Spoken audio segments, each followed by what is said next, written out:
The massive crystal chambers of the Galactic Council had never seen such panic. Representatives from hundreds of worlds filled the floating platforms, their voices creating a symphony of fear in dozens of languages. Holographic displays showed the same terrible sight across the galaxy, vast clouds of darkness swallowing entire star systems. Chancellor Vexithera stood at the center podium, her four arms spread wide for silence. The insect-like leader's compound eyes reflected the red, warning lights that bathed the chamber. Behind her, a massive display showed real-time destruction as another solar system winked out of existence. "Citizens of the galaxy," she began, her translator making her clicking speech understandable to all. "The Void Swarm has consumed the Cathara system. That makes 57 star systems lost in the past month." A wave of shocked whispers rippled through the assembly. The Cathara system had been home to 12 billion souls across 8 planets. Now it was simply gone, as if it had never existed. Admiral Zorak of the Tau Coalition slammed his scaled fist against his platform's railing. "Our combined fleets can't even slow these things down. Every weapon we have just passes right through them." "The quantum torpedoes had no effect," reported General Hayes, one of the few baseline humans left in the galaxy. "Neither did the reality. Disruptors or the dimensional bombs. It's like they exist outside normal space-time." Chancellor Vexithara's antennae drooped with exhaustion. For 3 months they had thrown everything at the Void Swarm.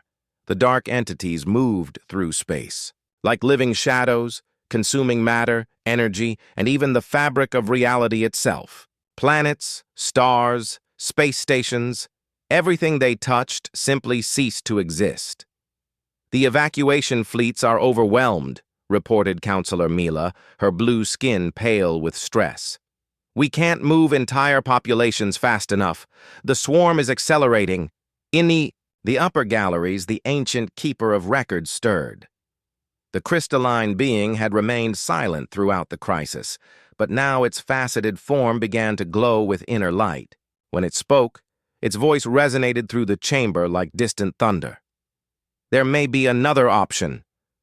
All eyes turned to the keeper. It was older than most civilizations, a living repository of galactic history stretching back millions of years.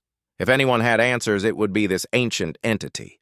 "Speak, honored keeper," Chancellor Vexithera said with deep respect.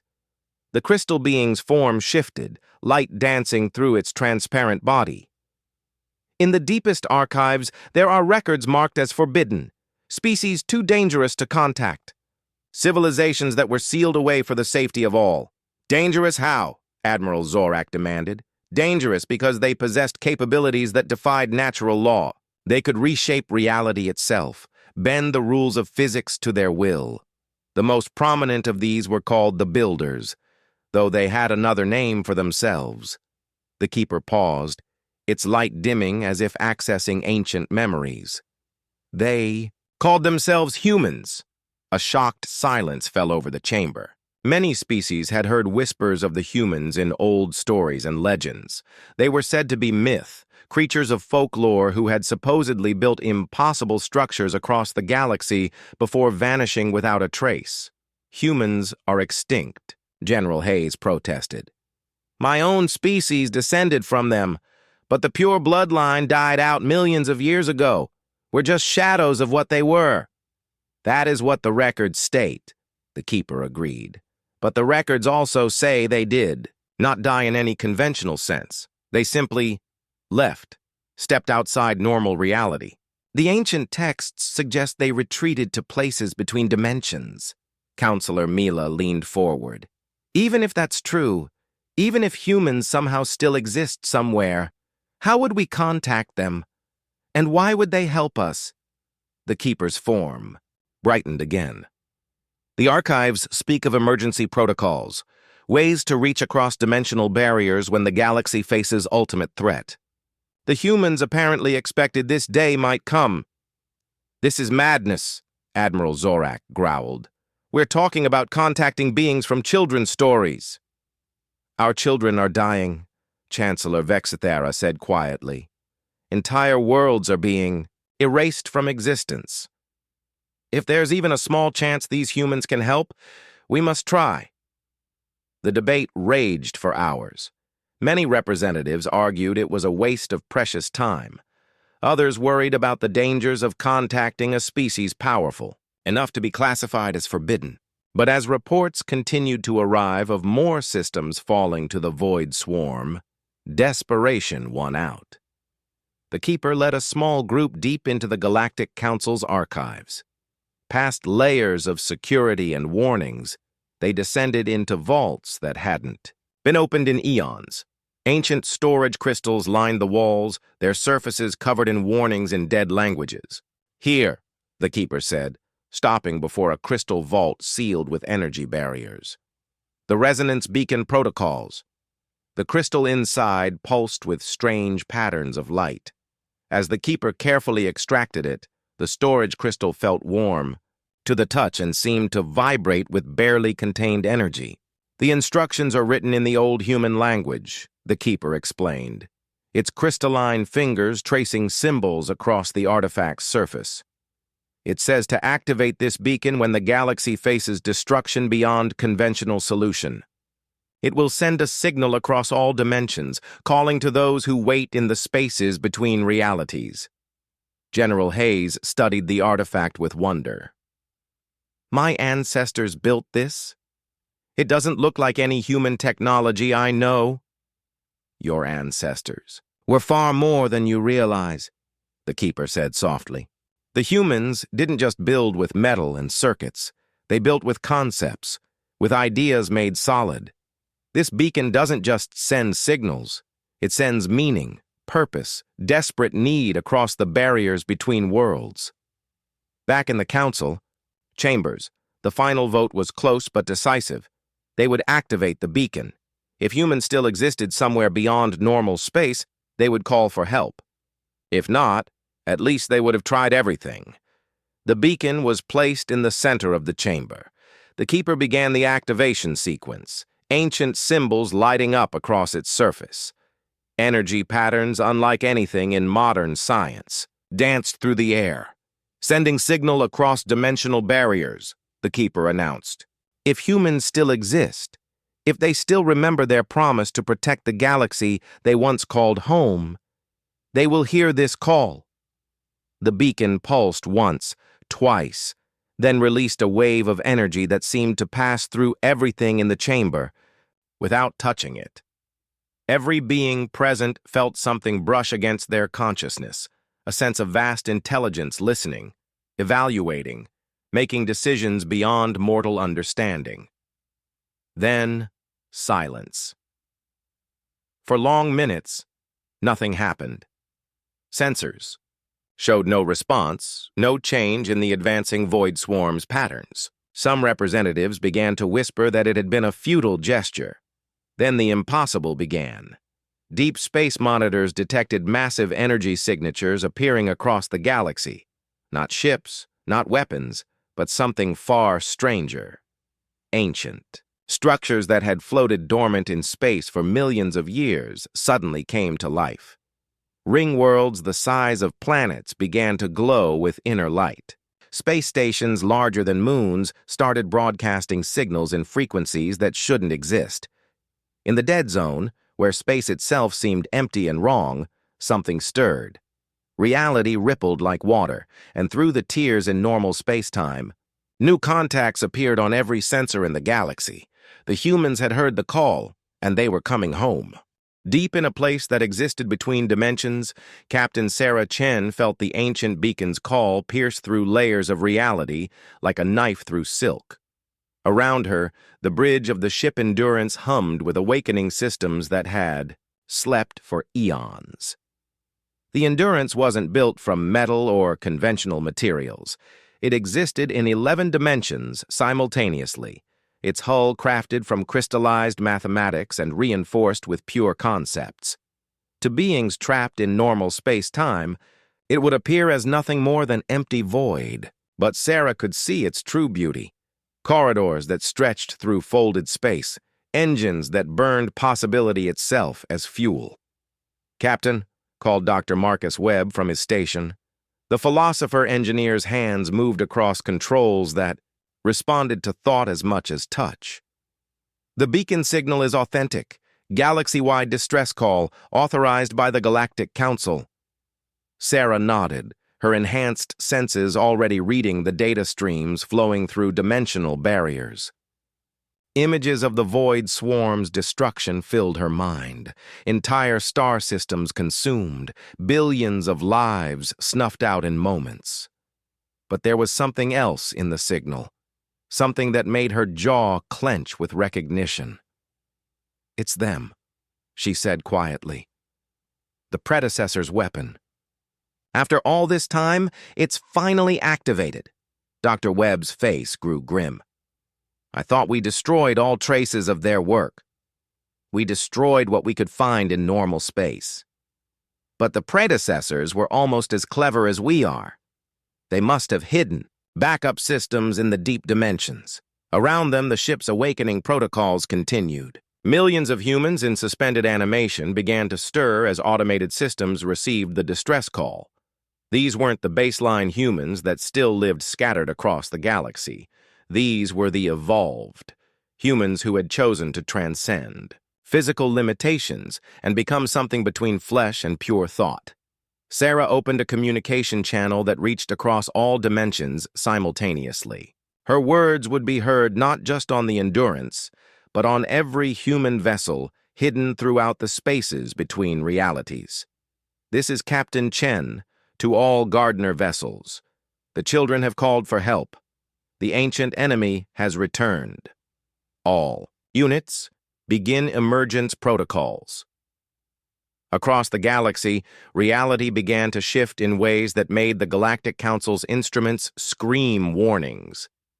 Ancient structures that had been dismissed as natural phenomena revealed their true nature. The Great Ring of Vega, thought to be some kind of exotic matter formation, suddenly blazed with light as its defensive systems came online. The crystal gardens of Andromeda, classified as unusual asteroid fields, began reorganizing themselves into vast computing arrays. On the planet Xerion, Dr. Kayla Thex watched her instruments with growing amazement. The elderly scientist had spent her career studying what she called reality anomalies, places where the laws of physics seemed bent or broken. Now, those anomalies were all activating at once. "Impossible," she whispered, staring at her readings. "The dimensional barriers are opening, but there's no collapse, no instability. Someone is controlling the process with perfect precision." Her assistant, a young crystalline being named Resh, pointed at the long-range sensors with trembling limbs. "Doctor, you need to see this. Something huge is emerging from the dead zone."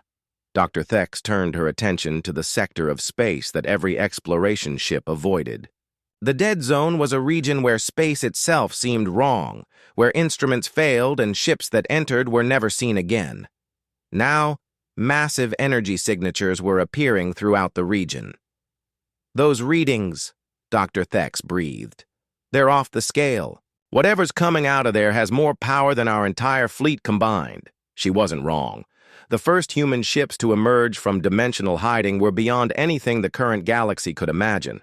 The vessel designated Hope's Dawn was 12 miles long but existed in 17 dimensions, making it effectively infinite in some directions while impossibly thin in others. Its hull was constructed from stabilized space-time, and its engines drew power directly from the quantum foam that underlied reality. Captain Chen materialized on the Hope's Dawn's bridge, her consciousness shifting from the Endurance through quantum tunnels that spanned light years in femtoseconds. The bridge crew barely looked human anymore. Their forms were idealized, perfected, capable of existing in multiple states simultaneously. "Status report," she requested. Commander Torres, whose body flickered between solid and energy as he spoke, consulted displays that showed information in colors that had no names. 67 primary vessels have achieved emergence. Dimensional anchors are stable. The children's distress signal is authentic. We're reading massive reality distortions consistent with predecessor doomsday weapons. Sarah nodded grimly. The predecessors had been the galaxy's dominant species long before any current civilization existed. They had achieved a level of technological advancement that rivaled even humanity's current capabilities. But they had also been consumed by a terror of entropy, of the heat death of the universe. In their final days, they had created weapons designed to fight against the very concept of ending, weapons that had ultimately consumed them. "Open a channel to the Galactic Council," Sarah ordered. "It's time to introduce ourselves properly." Abodam Kinche. Transmission that reached the council chambers wasn't carried by radio waves or quantum entanglement. It bypassed all physical barriers and spoke directly to the consciousness of every being present. Sarah's image appeared in the center of the chamber, but she seemed to exist in more dimensions than the eye could process. "Greetings, children of the galaxy," she said, her voice carrying harmonics that stirred something deep in every listener's mind. "I am Captain Sarah Chen of the Human Gardener Fleet. We received your distress call." Chancellor Vexithara nearly fell from her platform in shock. The human woman looked young, but her eyes held depths that spoke of eons of experience. Around her, space itself seemed more stable, more real, as if her presence was improving the fabric of reality. "You're real," the Chancellor whispered. "Humans are real." "We've always been real," Sarah replied gently. "We simply chose to step aside so you could grow without our interference. We've been watching, waiting for the day you would truly need us." General Hayes stepped forward, his baseline human features crude compared to Sarah's perfected form. "Where have you been? Why didn't you help us before?" Sarah's expression grew sad. "Because help given too early stunts growth. We learned that lesson the hard way long ago. A parent must sometimes watch their children struggle to truly help them become strong." Dr. Webb's image appeared beside Sarah's, his form flickering between states of matter. "The entity you call the Void Swarm is not a natural phenomenon. It's a weapon created by the predecessors in their final war against entropy itself. They tried to create something that would preserve the universe forever by consuming everything that could decay or end." "But that's everything," Counselor Mila said in horror. "Exactly," Sarah confirmed. "The predecessors created the ultimate predator, something that sees all existence as a threat to permanence. They thought they could control it, but it consumed them first. We've been monitoring it for millions of years, keeping it contained in dimensional prisons. Until something broke it free," Dr. Webb added grimly. "Our sensors indicate massive dimensional rifts throughout the galaxy. Something, or someone has been systematically weakening the barriers we put in place."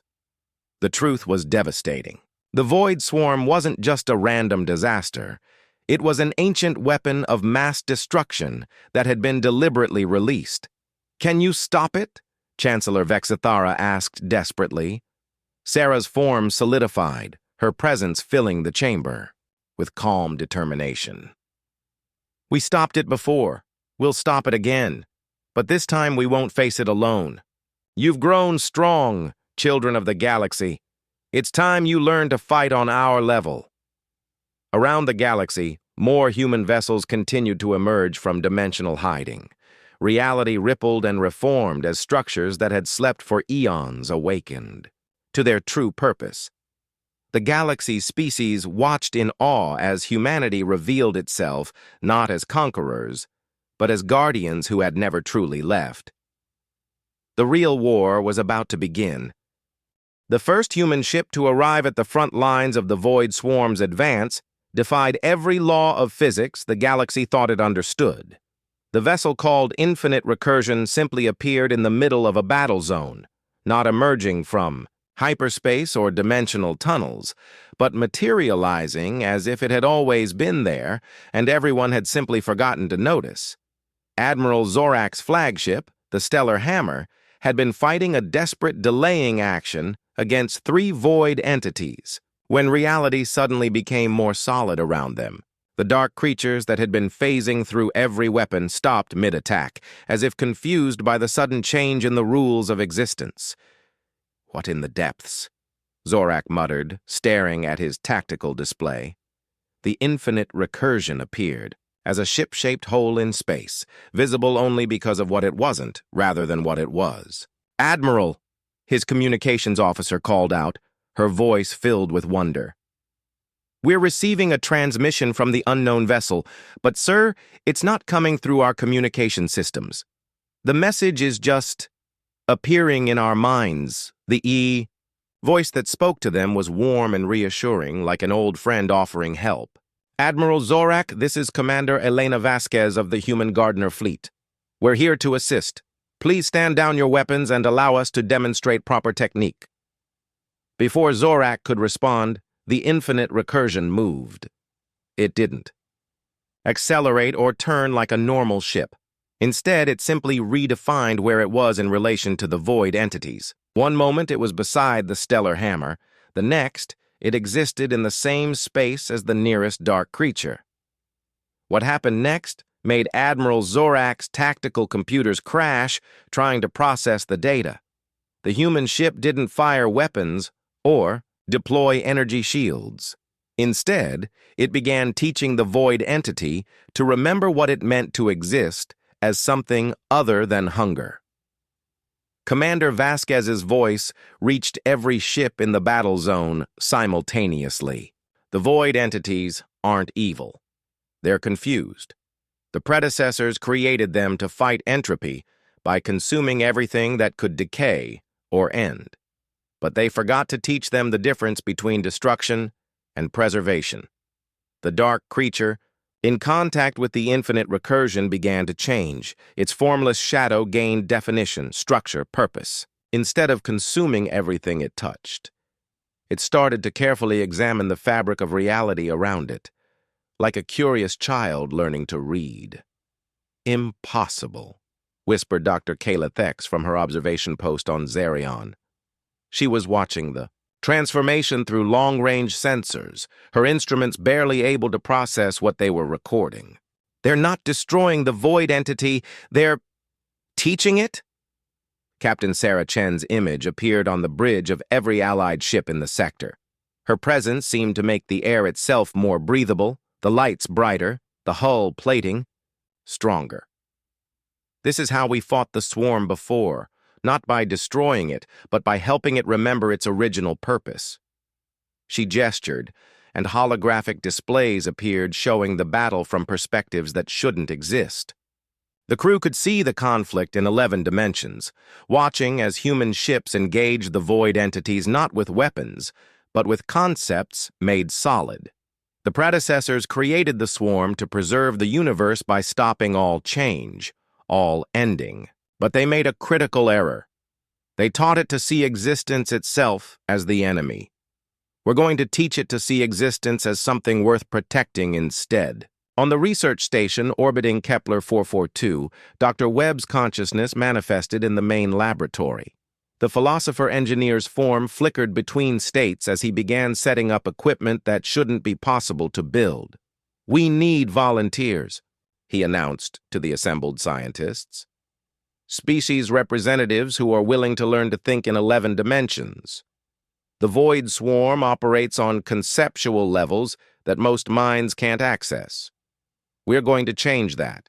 A young Vex Thorin, engineer named Clicktar, stepped forward, his forearms trembling with excitement and terror. "I volunteer. My people built the quantum resonance chambers. We understand mathematics as art." Dr. Webb smiled, his expression somehow visible even as his face shifted between states of matter. "Perfect. Mathematics is exactly what we need. But not the mathematics you know, the living mathematics that underlies reality itself."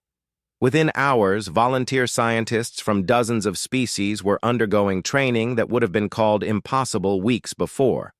Humans taught them to see equations as physical objects, to manipulate probability like clay, to think in dimensions that had no names. Clicktar found himself standing in a room that existed in 17 dimensions simultaneously. His mind, enhanced by human technology and guided by patient teachers, began to perceive reality as it truly was, not a fixed structure, but a collaborative artwork being constantly painted by every conscious mind in existence. "The numbers?" he whispered in amazement. "They're alive!" Dr. Webb nodded approvingly. "Now you're beginning to understand. Mathematics isn't just a tool for describing reality. It's one of the languages reality uses to describe itself. When you speak to it correctly, it listens."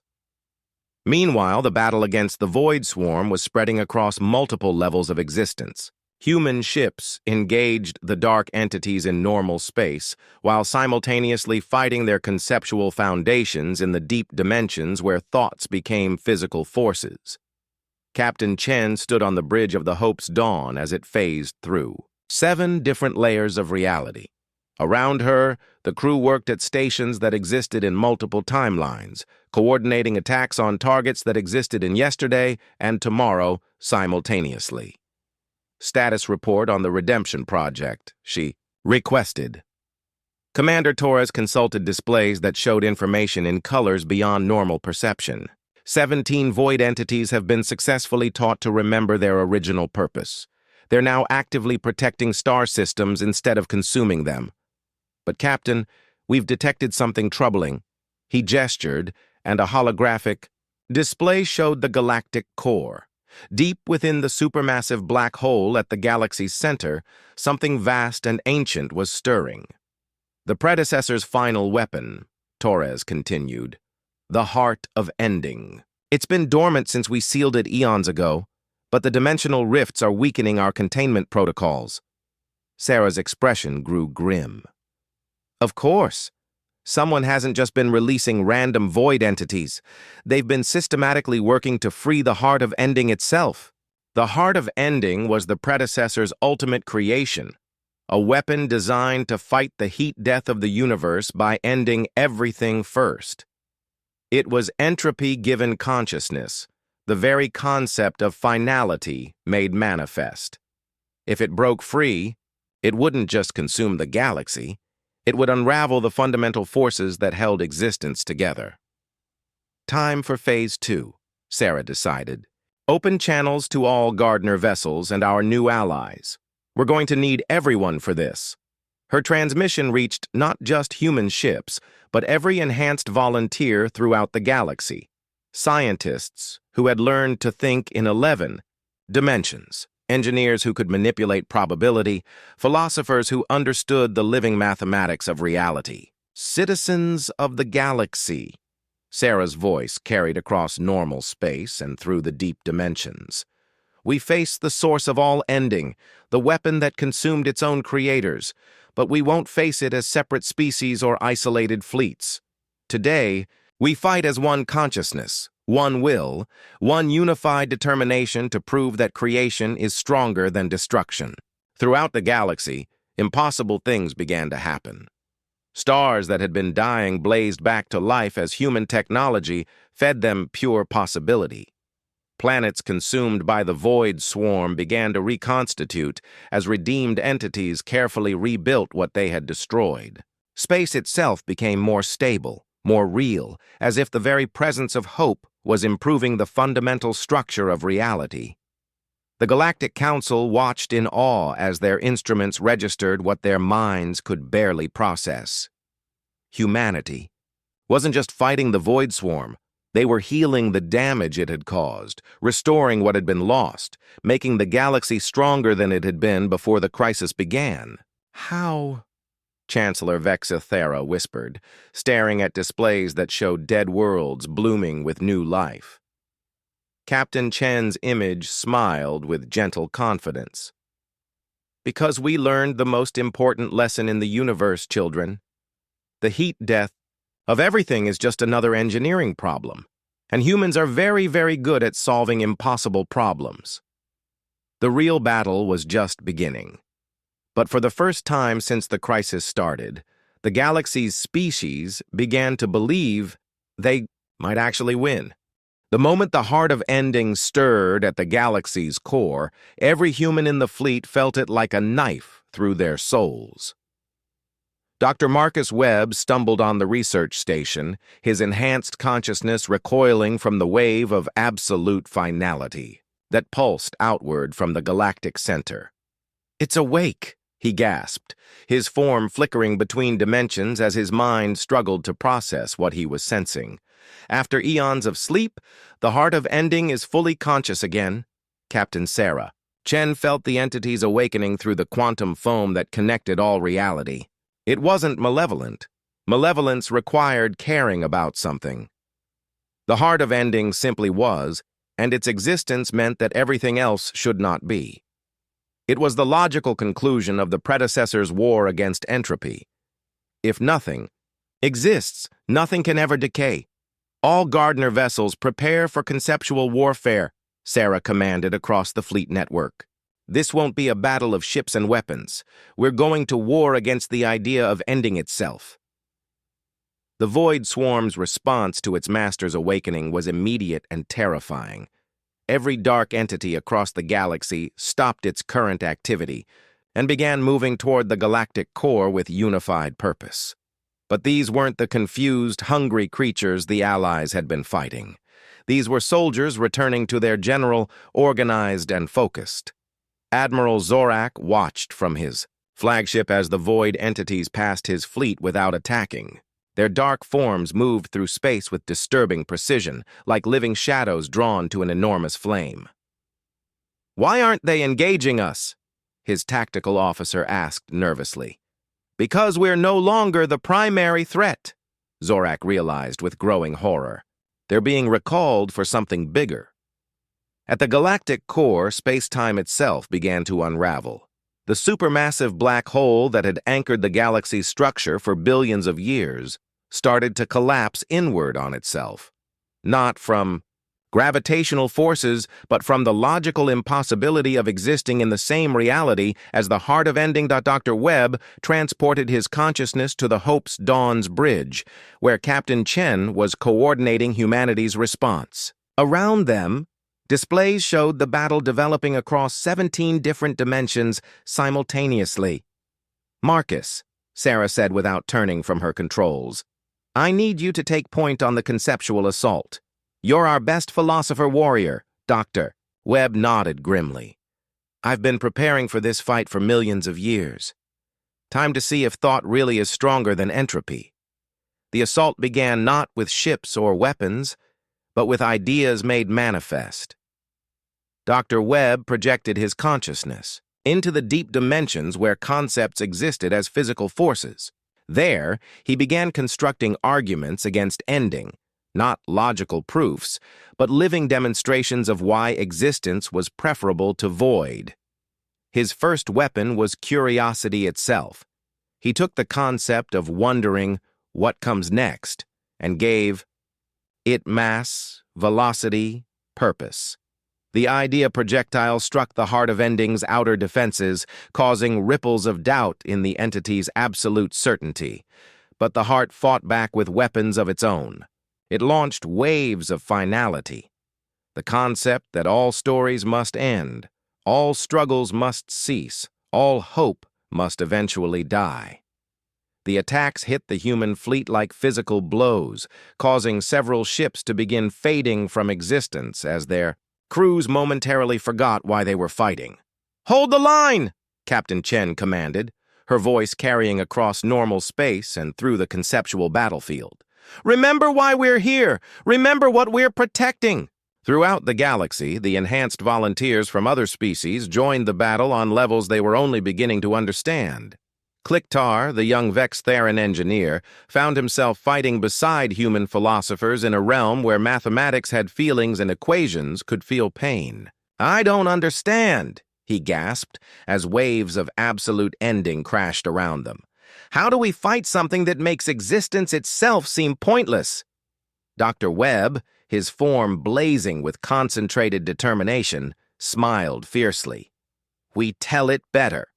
Stories, my friend. Watch and learn." He reached into the quantum foam and pulled out memories. not his own, but collective memories from every species in the galaxy. The first time each race had looked up at the stars and wondered what was out there. The moment each civilization had reached beyond their home world. The joy of discovery, of creation, of building something new. These memories became weapons against despair. Each one was a proof that existence created meaning, that consciousness was the universe's way of experiencing wonder at its own complexity.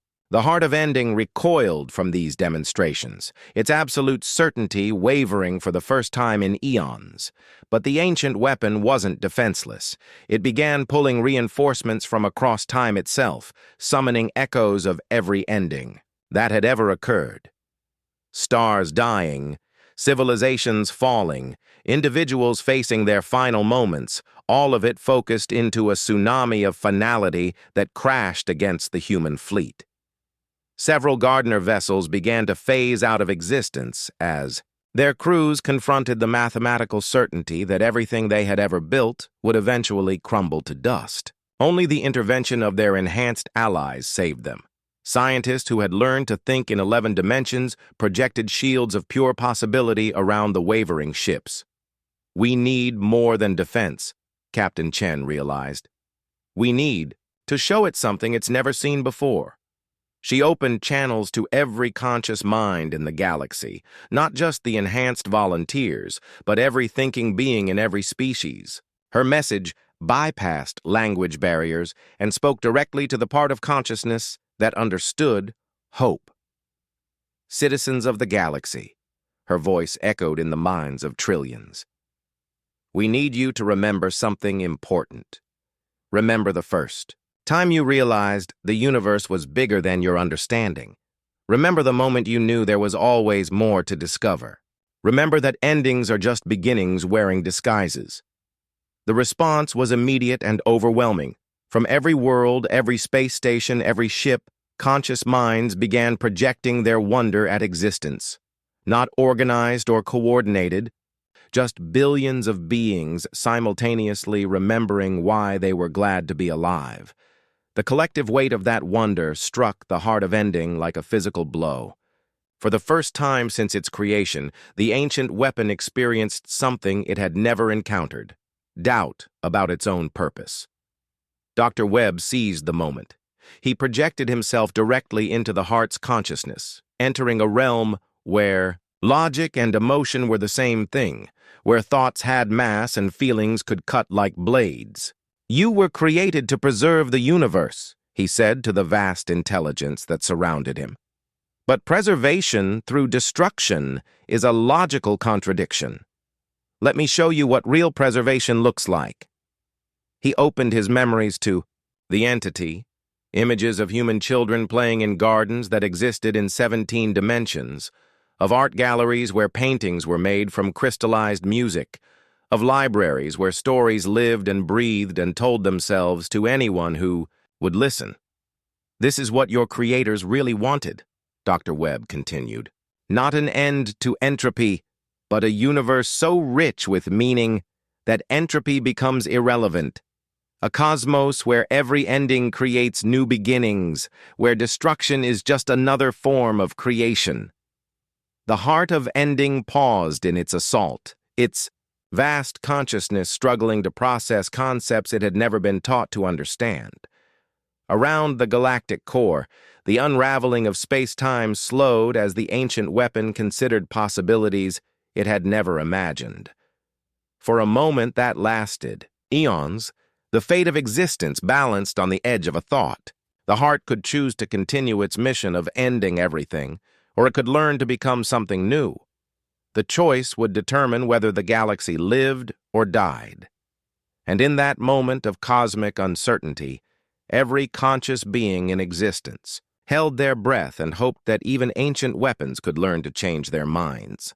In the space between thoughts, where consciousness touched the fundamental structure of reality, Dr. Marcus Webb stood face to face with the heart of ending. The ancient weapon's presence was like standing inside a black hole made of pure concept. Overwhelming, absolute, and completely certain of its own necessity.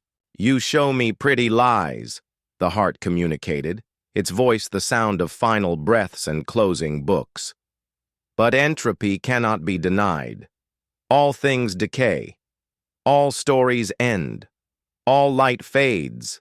I am mercy, offering quick completion instead of slow dissolution. Dr. Webb felt the weight of eons pressing against his consciousness. The heart of ending wasn't evil. It was genuinely trying to save the universe from suffering by ending suffering itself. It was the ultimate expression of the predecessor's fear of loss, of change, of the natural cycles that made existence possible.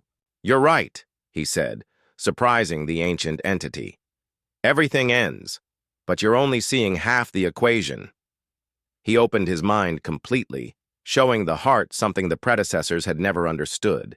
Images flowed between them, not of static perfection, but of endings that became beginnings, a star dying in supernova to seed space with heavy elements that would become new worlds, a civilization falling to make room for something greater, an individual's death that inspired others to create lasting beauty. "Endings aren't failures," Dr. Webb explained. "They're the universe's way of making room for new stories. The predecessors were so afraid of loss that they forgot the joy of discovery.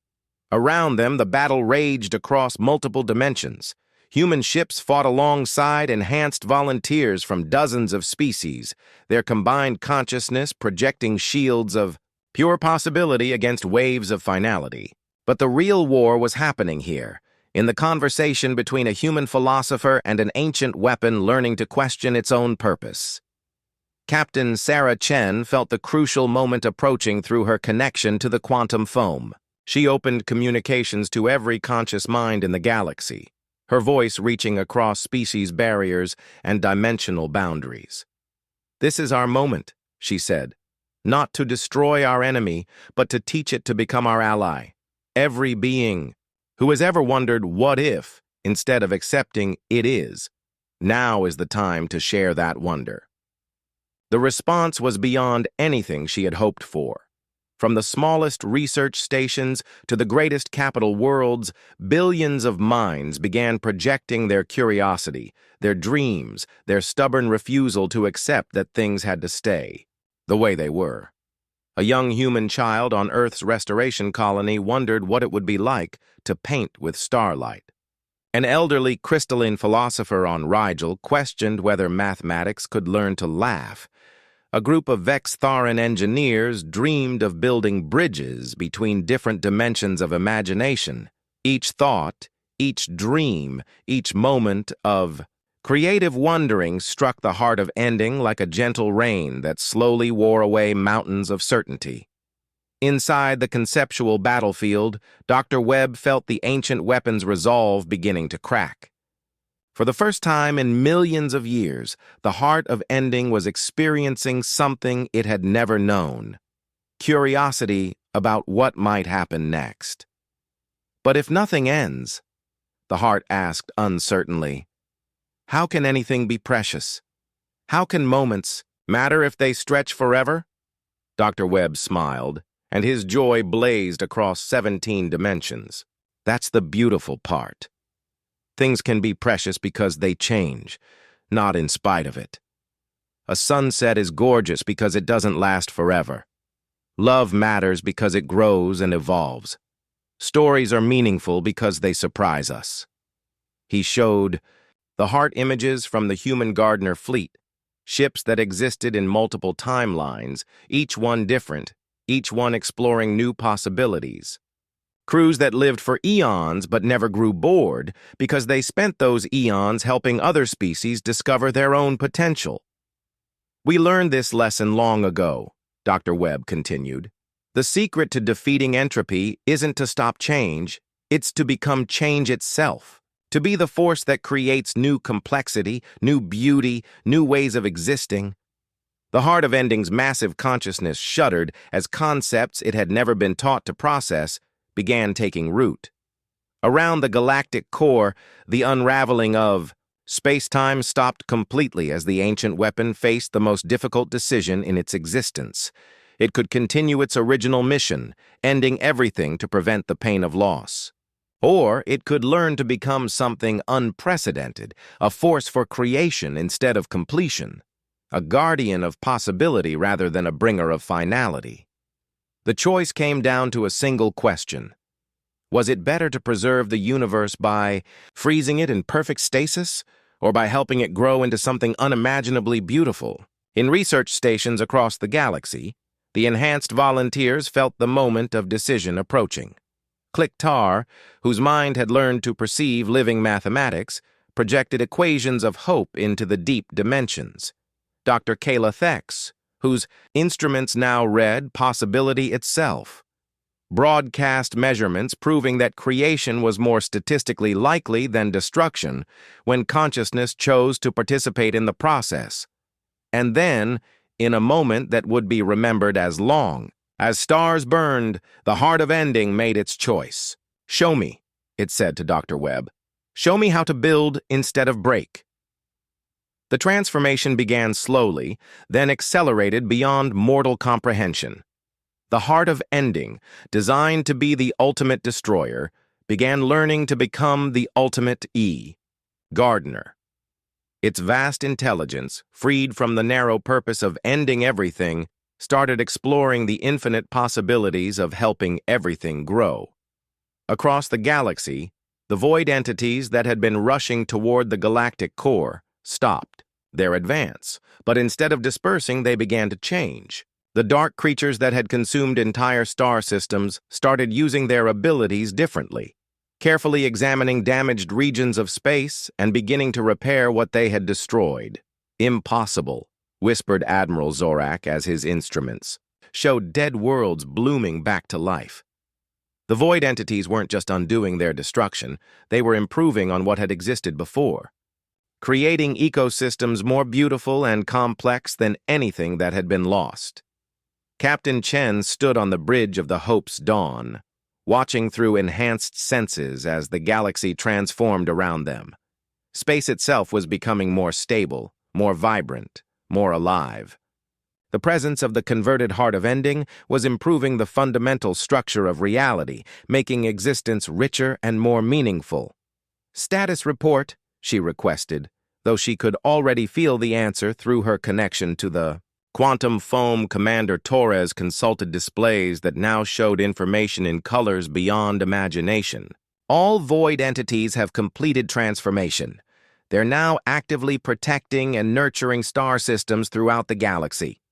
The heart of ending has designated itself the guardian of beginnings and is establishing protocols to help young civilizations develop their potential." Sarah nodded, feeling a deep satisfaction that came from solving an impossible problem. "And our volunteers?" "Integration complete. The enhanced representatives from other species have formed lasting mental connections with our philosophy networks. They're teaching their own people to think in expanded dimensions while learning our techniques for conceptual manipulation." Dr. Webb's consciousness returned to normal space, his form solidifying as he completed his transition back from the deep dimensions. His expression was one of profound wonder and exhaustion. "It worked," he said simply. "The heart isn't just reformed, it's excited. It's discovered that creation is infinitely more complex and challenging than destruction ever was. It wants to spend the next few million years learning how to build impossible things." Throughout the galaxy, the transformation continued. The ancient human structures that had hidden in plain sight for eons emerged fully, revealing themselves as vast educational facilities designed to help developing species reach their full potential. The dead zone became the garden zone, a region of space where new ideas could take physical form and evolve into realities. Chancellor Vex Thara stood in the Galactic Council chambers, staring at displays that showed a galaxy fundamentally changed. Not conquered or saved, but evolved into something greater than the sum of its parts. "What happens now?" she asked Captain Chen, whose image appeared with perfect clarity in the chamber. Sarah smiled, her expression reflecting the deep contentment of someone who had helped solve the universe's greatest problem. "Now we do what humans have always done best. We build something better. The galaxy is no longer a collection of separate species struggling for survival. It's a collaborative artwork, and every conscious mind gets to help paint it. She gestured, and holographic displays showed the future that was already beginning. Space habitats that existed in 11 dimensions. Art galleries where living sculptures told their own stories. Research stations where scientists from a dozen species worked together to discover new forms of existence. The age of scarcity is over, Sarah continued. The age of limits is over. The age of ending is over. Welcome to the age of infinite possibility. As if to emphasize her words, the first joint human-alien construction project materialized in the space near the Galactic Council. It was a living city that existed in 7 dimensions simultaneously. Its architecture